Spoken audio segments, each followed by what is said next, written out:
times in winters have you thought of not getting out of your bed at all? I mean, it's really cozy out there, isn't it? But sometimes you just have to get out of your bed and go pack your bags and go travel or get your grocery and stuff if you're living in places which has bitter winters, or if you're traveling to places which has bitter winters. In that case, how do you cope up? Today I'm going to tell you these 10 tips which is going to really help you in bitter winters. Always dress up in layers. When you live in a country which can get really cold, or when you're going to places which can get really cold, then you need to dress up in layers. Why so? Because you never know when the temperatures is going to get hotter or when it can get colder. In that case, how do you layer up? So let's begin with the basics. You layer up with a thermal inner inside. What I would recommend is, after trying a lot of brands like Jockey and Macy's and other stuff, the best brand which I found was Duofold Expedition from Amazon. They've got these amazing thermal inners, top and bottom both. So you layer them up inside, and then you can either wear a sweater or a fleece jacket, and on top of that you can wear a jacket. So that's how you layer up, and layering does go a long way when you're getting dressed up for winter. Now let's, for example, take this. I'm wearing a sweater, and on top of that I'm wearing a jacket. It's -4 degrees, and I'm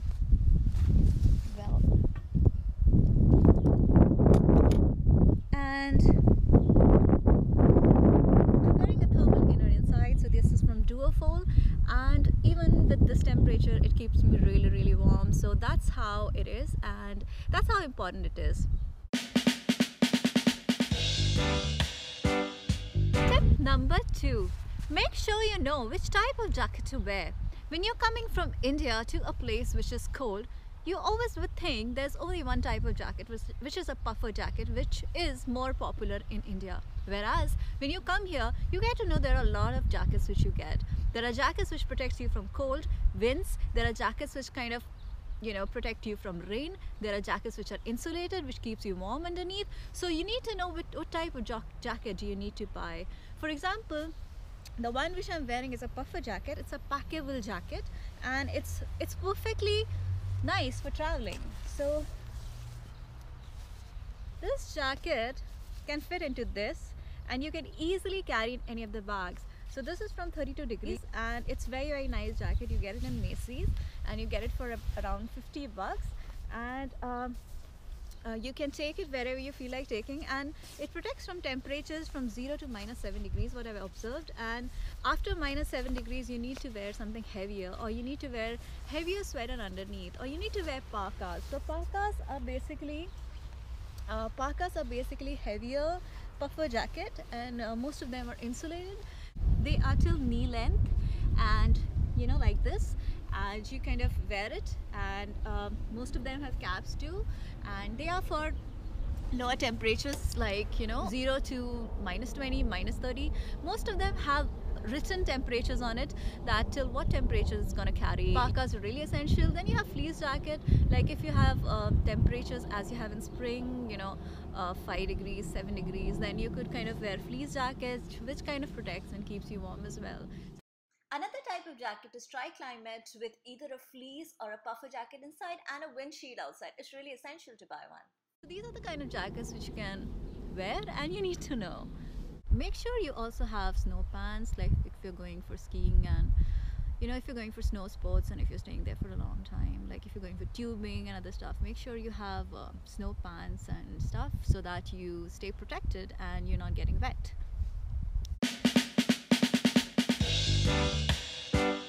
The third thing which I want to discuss is, you need to keep your hands protected, don't you? Because your hands really get frozen when the temperatures are less. So you need to have gloves. Well guys, so these are the gloves which are called mittens. Mittens are specially gloves which are, as you can see, I have my fingers exposed, but it kind of covers it, and whenever I want to cover my fingers, I can do like this. It is really good. It is woolen, so it kind of protects you from the cold. And also, if you want to take photographs, or you kind of want to shoot videos, or you want to do skiing and stuff like that, it really helps. The second glove which I have is an E-tip glove. I wear an E-tip underneath this in case I'm going to temperature temperatures which are lower, and I want to take pictures, and getting pictures in temperatures which are lower gets really difficult because a lot of times your hand gets frozen. So I wear an E-tip glove underneath, and what an E-tip does is it's like a lining glove with a tip on each of them, so it helps you to operate any of the electronic devices including your phone. The third glove which I have is a waterproof glove. A waterproof glove is really helpful when you're going for skiing, or when you're going for playing in ice or snow or whatever, so when it's snowing, so it's kind of really helpful. So I have it from North Face, and yeah. You need to have woolen socks and insulated boots. So when we come from India, India has got a tropical temperatures, and we are really not aware of woolen socks and insulated boots. But when you come here and you need to face snow almost daily, or you know, a lot of times, then you need to have insulated boots because you're walking in the snow, and if you're not having insulated boots, then your boots have a tendency to get wet, and when your boots get wet, your feet get wet, and when everything gets wet, you feel cold. So you need to keep your feet protected, and the way to protect is by having woolen socks and insulated boots. So I got woolen socks from Amazon. You could get it from anywhere, and I got insulated boots from Colombia. You could get it from anywhere, it's not a problem, but just make sure that they are insulated and perfectly protected. Thing which I want to tell you guys is get hand warmers. So hand warmers are these small little pouches which you get in a lot of shops in United States, or you get it at Amazon as well, which is wonderful. So these are these small little pouches which when you rub it, what happens that it creates warmth inside the pouch, and it stays for 8 long hours. So you can keep it in pockets of your gloves, or you could keep underneath your boots. That way it keeps your legs and your hand warm from 8 hours, especially if you are somebody who gets your hand frozen really fast. So it really helps for long hikes, long treks, even with temperatures which are really low and you really want to keep your hand and feet warm. So you get these hand warmers, and the best brand is Hot Hands. So make sure you get Hot Hands, and you get it really, really cheap. You get it for $1. Like, thing which I want to tell you is wear glasses. Okay, especially when it's windy and it's like below 0 degrees, and especially when it's windy and when the temperatures are like -7, -8, or below -7, -8, because if you don't, and if you're walking for a long period of time, what happens is there's the water which comes out of your eyes, the water here, it kind of get frozen, and you wouldn't like that feeling, and your eyesight would be a little blurry. So make sure you wear sunglasses. Not at all times, but especially if it's very, very windy. Make sure you have neck warmers. So not in this temperature, like it's -4 is perfectly all right for me, but if the temperatures are lower than this, make sure you have something like this. Okay, so what it does is it's a multi-purpose warmer. You could kind of keep it like this. It protects your neck. You don't want to catch cold and kind of sneeze all the time. So yeah, and you could do like this, because sometimes when the temperatures are really low, you have to protect your nose as well. Or you could do like this, is protecting your ear and protecting your head, but it kind of messes up with your hair, but it's really really an essential thing to have. So we got this from Amazon as well. Oh my god, my hair's got a little messy, but I hope it's fine. It's good to also have caps in case if you need it. The 8th thing which I want to tell you guys is where do you get these jackets from. So the brands which I suggest getting the jackets from are North Face, LL Bean, and you get it in Macy's, and then you get it at Columbia. They really have nice jackets. So we got it from North Face, and sometimes we get it from Macy's, but North Face one is really nice, and we got it from an outlet mall near Milwaukee, and we got it really cheap. We got it for $50, which was considerably cheap considering the fact that jackets are usually for $100–200, especially for North Face.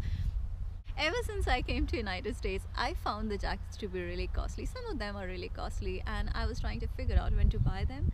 And then I found out there are these sales when you go to shops. These jackets are very, very cheap. So for example, Thanksgiving, Black Friday, you have online online sales and etc., you get jackets really cheap, or you go to outlet mall and purchase them, or you purchase the jackets after the season is over. So for example, now in Milwaukee the temperatures are getting warmer, so the jackets are completely slashed out prices. So even for the jackets which are $300, you're getting it for $50, or you're getting it for $40 at Macy's some of the times when they have these, I don't know, special sales. So make sure you get these jackets after the season to pack up for the next season probably or you get it from the outlet mall. So that's how you get jackets for cheap.